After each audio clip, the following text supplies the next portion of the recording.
น้ำท่วมพี่น้องเอ้ยน้ำท่วมทางพุ่นน่ะท่วมเขาเจ้าพุ่นน่ะเนินมะคานะจ๊ะเนินมะคาน้ำท่วมเนินมะคาจ้าพุ่นน่ะน้ำไหลหลวดๆอยู่แหมบ่เคยขึ้นมาหอดพี่เกียน่ะพุ่นน่ะพุ่นน่ะปลาเขาโอ้ยเห็นแต่ยอดตอแดะเขากำลังเหลืองกำลังอันนี้ปาดน่ะโอ้ยตกคักตกแน่เมื่อคืนนี่ท่วมเขาหมดเลยเกี่ยวก่อน อืมก็เจ้ามาจับป่าน้ำท่วมแล่นขึ้นน้ำ เกี่ยวไปละเขาอ่ะ โอ้ยน้ำท่วมหมดละเตี้ยดำเบ่แล้วโอ้ยเนาะ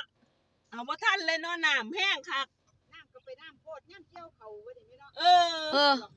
โอ้ตกคักตกแน่เนาะตกเมื่อคืนนี่ตกบานป้ากันแลบตับบึก